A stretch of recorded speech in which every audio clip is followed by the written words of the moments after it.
Party के प्रत्याशी इंद्र कुमार चोपड़ा ने आज प्रधान कार्यालय का उद्घाटन किया। राजा पार्क रामगली नंबर 8 में इस मौके पर हजारों की तादाद में कार्यकर्ता मौजूद रहे।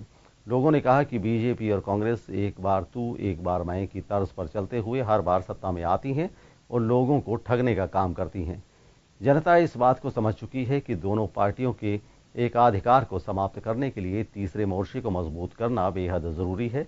यही वजह है कि आदर्श नगर इलाके में लोग बीजेपी और कांग्रेस का बहिष्कार कर भारत वाहिनी पार्टी के इंद्र कुमार चोपड़ा को समर्थन दे रहे हैं।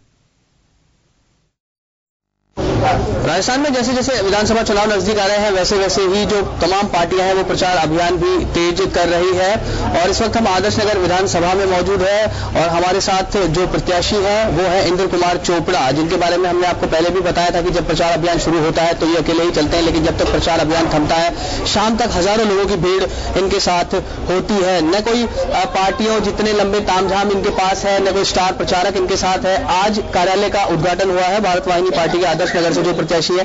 हम आपसे जानना चाहेंगे कि किस तरह का प्रचार चल रहा है और अकेले ही निकलते हैं, लंबा चौड़ा कोई तामझाम भी आपके पास में नहीं है।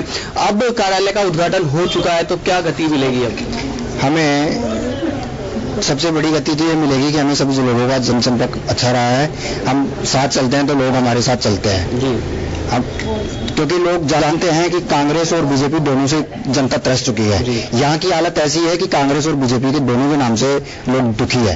कई जगह तो बैनर भी लगा दिया गया है कि यहाँ कांग्रेस और बीजेपी के कार्यकर्ताओं को आना मना है, लेकिन हम जहाँ भी जा रहे हैं हमारा सत्कार किया जा रहा है। लोगों ने बानसुरी के नाम पर वोट देने की अपील कर रहे हैं, वो बहुत ही अच्छा साथ मिल रहा है उनका। तो ये इस बार कयास भी लगाए जा रहे थे कि तीसरा मोर्चा जो है वो हावी रहेगा चुनाव में, चाहे से हनुमान बेनीवाल की पार्टी हो या फिर घनश्याम तिवारी की भारत वाहिनी पार्टी। कुछ और लोग हमारे साथ मौजूद है जो आज कार्यालय के उद्घाटन में पहुंचे इंद्र कुमार चोपड़ा के।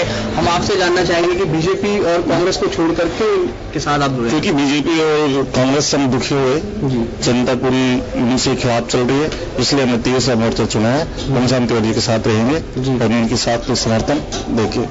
तो बीजेपी के लिए दिक्कत इसलिए भी हो जाती है क्योंकि भारत वाहिनी पार्टी के जो संस्थापक है घनश्याम तिवारी वो पहले बीजेपी से ही जुड़े हुए थे और जिन लोगों को उन्होंने टिकट दिया है वो भी बीजेपी से ही जुड़े हुए लोग थे जिन्होंने भारत वाहिनी पार्टी को ज्वाइन किया। कुछ महिलाएं भी हमारे साथ मौजूद है, हम उनसे जानेंगे आप क्या कहेंगे। चुनाव लड़ रहे हैं, आपके बीच के ही आदमी है जी, आप कुछ कहना चाहेंगे? जैसा कि आपको पता है कि कांग्रेस और बीजेपी के बाद जो तीसरी जो पार्टी आई है वो है घनश्याम तिवारी की भारत वाहिनी पार्टी। अब तक कांग्रेस और बीजेपी ने तो कुछ किया नहीं है, ये तो सबको ही मालूम है। अब हमको आशा है कि भारत वाहिनी पार्टी आगे कुछ करेगी, हमको इनसे कुछ उम्मीदें हैं। तो महिलाओं को भी उम्मीदें हैं, कुछ और महिलाएं हमारे साथ है, आप क्या कहना चाहेंगे? हमारी भी यही उम्मीद है कि भारत वाहिनी पार्टी कुछ करके बताएंगे। ये महिलाएं हैं। इंद्र कुमार चोपड़ा से हम बात करने की कोशिश करते हैं। इंद्र कुमार चोपड़ा जी, आज आपके कार्यालय का उद्घाटन हुआ है। स्टार प्रचारक कोई आपके लिस्ट में शामिल नहीं है, लेकिन लोग मिलते जा रहे हैं, जुड़ते जा रहे हैं, क्या कहेंगे?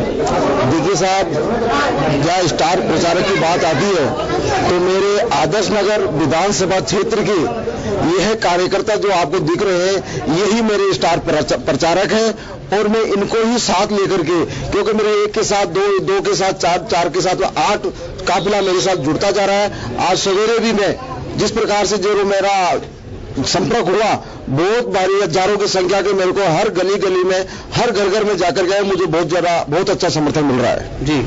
तो ये थे इंद्र कुमार चोपड़ा, जिनका साफ तौर पर ये कहना है कि अच्छा समर्थन जो है वो लोगों को इनका मिल रहा है। जीत होगी या हार ये तो आने वाला वक्त ही बताएगा, लेकिन इंद्र कुमार चोपड़ा जो है वो पूरे तल्लीनता से चुनाव प्रचार में इस वक्त जुटे हुए हैं। महेश सिसोदिया के साथ सुदर्शन शेखावत, जन